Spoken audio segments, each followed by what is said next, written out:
Hey everyone, this is Rambles by Bramble, and I hope everyone is doing well this evening.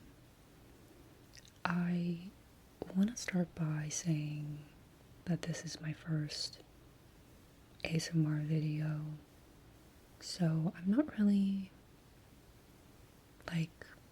well practiced in talking in front of a camera. I'm also a stream of consciousness kind of speaker where things can sometimes come out a little unfiltered, and I haven't prepared a lot of things to say, so this is gonna be very random, and it's more of an experiment than anything really polished. So I apologize if this is a little stiff and stilted. I'm just really trying to find how I want to do these and really what I want to talk about and such.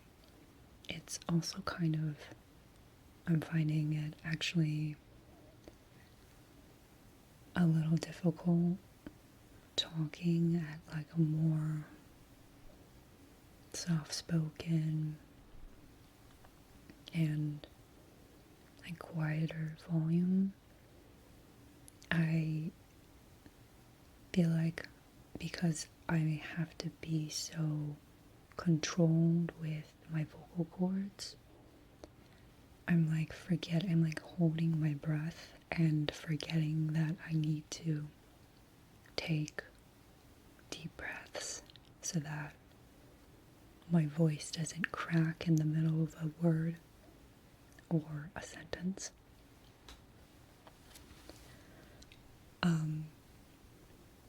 I guess I can talk about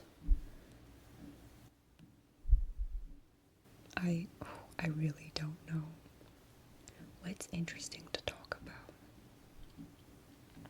I guess I can talk about my hobbies. I actually recently started learning archery. I found this place near where I live, and I've been kind of going every week. I joined this membership tier where you get to learn from a coach, and they basically guide you through the basic form of how to shoot a bow and arrow. And I've only gone twice, and I'm going tomorrow again. But the second time I went, they corrected my form. I had the beginner's back arch, which is when I'm drawing the bow back, but my shoulders are hunched and my chest was pushed inward instead of outward. And oh my god, I'm losing my thoughts because there are fireworks happening outside. I'm just gonna wait. Okay, I think the fireworks are done. So I was shooting a bow and arrow with my chest pushed inward instead of outward. And my second time going to this range, the coach told me that like I had to bring basically my shoulders out and more aligned, like in a straight arrow. And immediately when I shifted to that like correct stance, I felt my entire body just like hold that tension. I was like, oh, whoa. Like I felt it across my entire body. It was such a, I don't know how to explain it. Like it was such a visceral, like feeling, because it's like I was holding a lot of tension in the smaller muscles at the shoulders and the trapezius.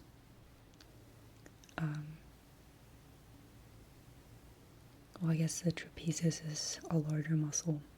I don't know what I'm talking about, but it kind of like it shifted where I was like pulling strength from. Anyways, I found that super helpful. I guess I would, because that's the correct form that you're supposed to do archery with. And so I am very excited to go back and continue learning and continue improving. The club / range, they teach mostly what's called Olympic recurve style, which is like its name. It's what people compete. Sorry, I lost my thought. That's probably gonna happen a lot. I'm probably gonna cut the moments where I lose my train of thought. This is what happens when I don't like write things down. Like when I tend to like ramble. I digress so much that I lose my own bottom line, and I just keep going in circles and circles, and it just kind of leads to nowhere. And so, if you subscribe, this is the kind of this is what's gonna happen. You might get frustrated by me never finishing my sentences or my thoughts, but I think what I was saying was this club that I go to, they teach in the style of Olympic recurve, which is like its name suggests, that's the style that they use in the Olympics. And so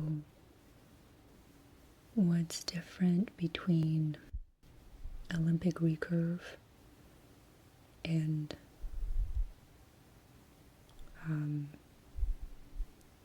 say, gosh, I don't know how to explain this. I guess I would just explain what Olympic recurve is in the first place.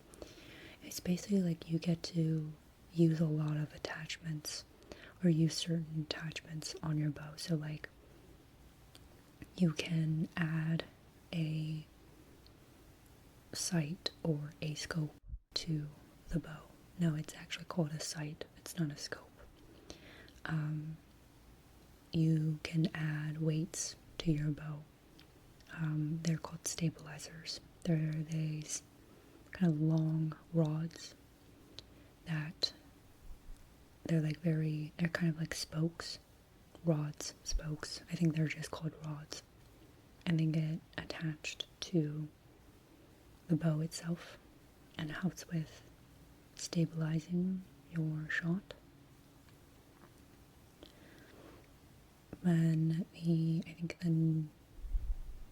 think what most people might think of when they think of archery is something like Robin Hood, where it's just a piece of string and one like big wooden branch or stave or whatever. And I think that is called traditional archery, where there's no like shelf, like there is with takedown recurves. But the style of archery that I'm most interested in is called barebow archery, which is just Olympic recurve without the attachments and the accessories. You can maybe add like weights, circular weights to your bow, and that's it. I think that in competitions, the circular weights, like they're flat circles, I think that's all you get as attachments. And I'm interested in having less accessories. So I'm currently training with rental equipment that I borrow from the club. And it's nice because I paid for a membership. Part of my membership also includes access to the rental gear. So it's like, it's not a separate fee that I have to pay each time I go there and train. There's a slightly closer range, or maybe not slightly. There's a pretty significantly closer range, like public range, near me, and I want to go there and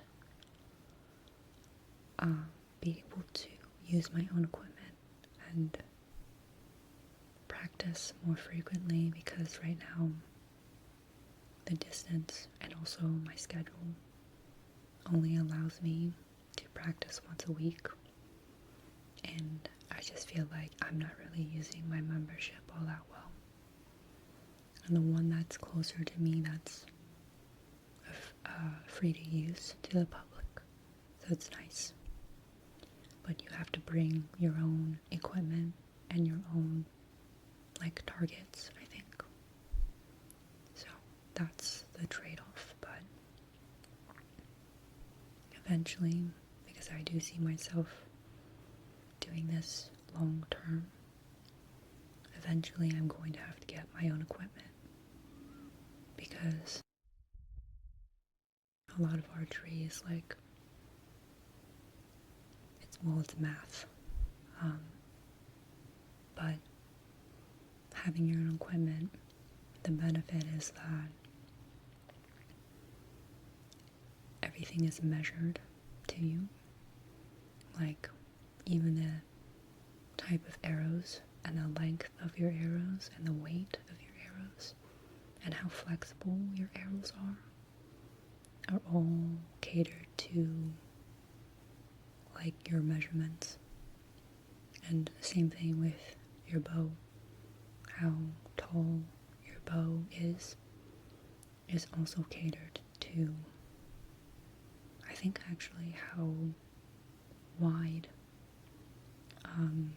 your wingspan might be, or maybe your draw length, something like that. It's basically just calibrating all the tools to you, to customize for you, because everyone's different. And so that's why rental equipment's okay for like beginners, but if you want to improve, like seriously improve, then it's recommended that you consider getting your own equipment so that you can adjust the equipment to what you need and what you like. And so I'm saving up for my own equipment.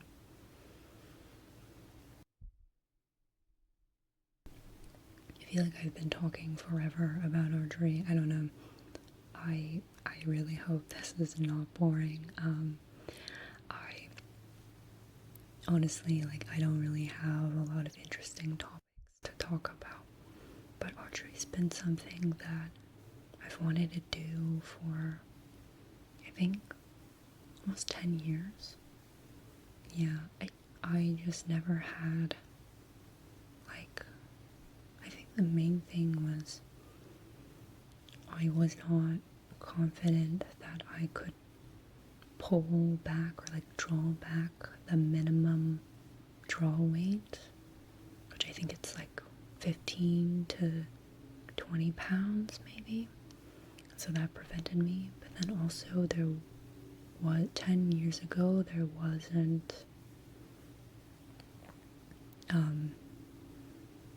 any like clubs or ranges that were teaching people how to start archery.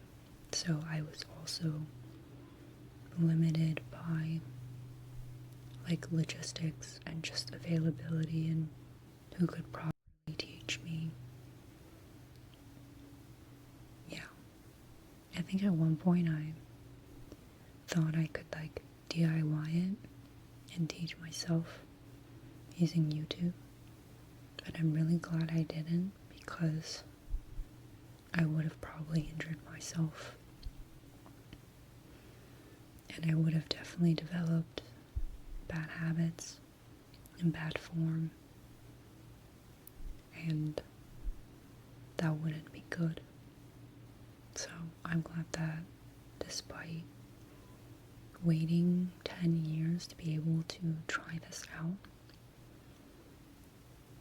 that I did find a club that suited my needs and my goals.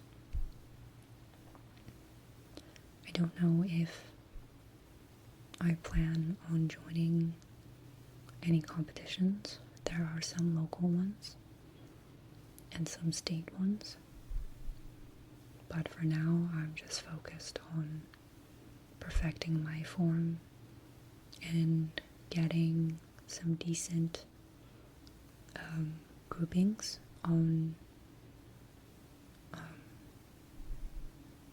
just each of my ends. So I will see how I do. I think it's too soon to really say that, oh yeah, let's join like a local, even like a club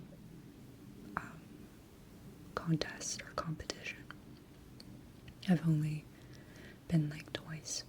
So, but my coach says I'm doing pretty well, which is probably said to a lot of people, but I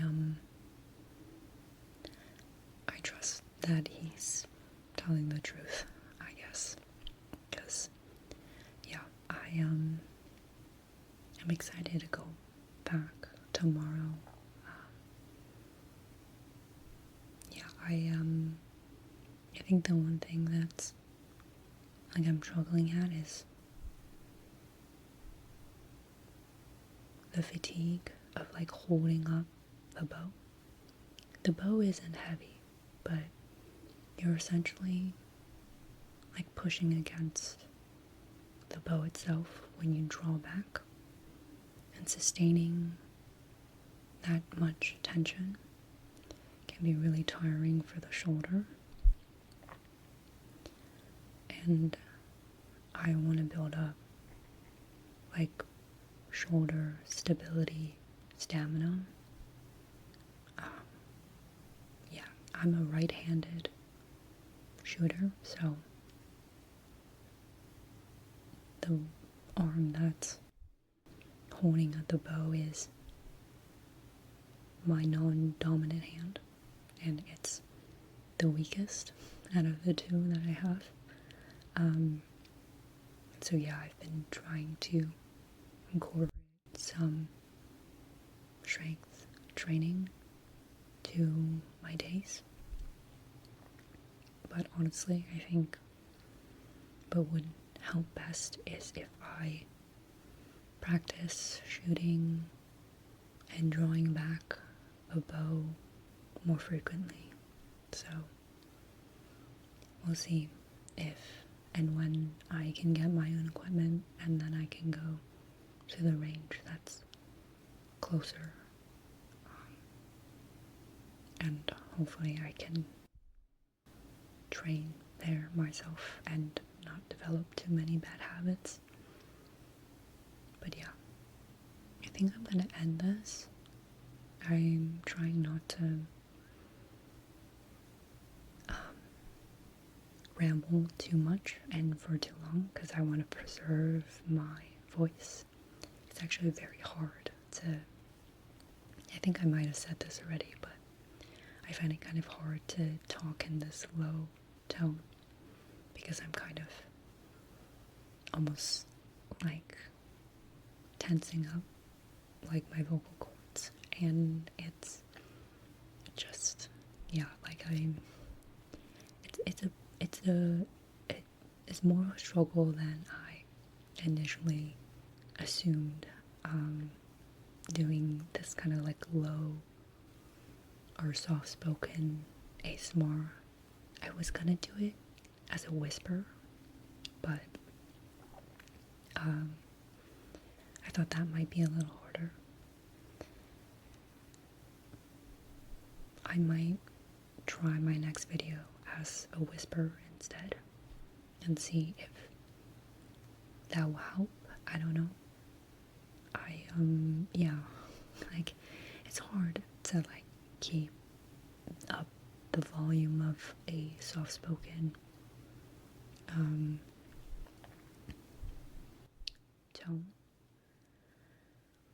And sometimes when I run out of breath in the middle of a sentence or a word, it, like, falls into an involuntary whisper, and I don't think the mic picks up the rest of the word very well. So if you couldn't hear some of the words that I was saying, I'm sorry about that. Yeah, and yeah, thank you for watching and listening, and I hope that you have a wonderful rest of your evening.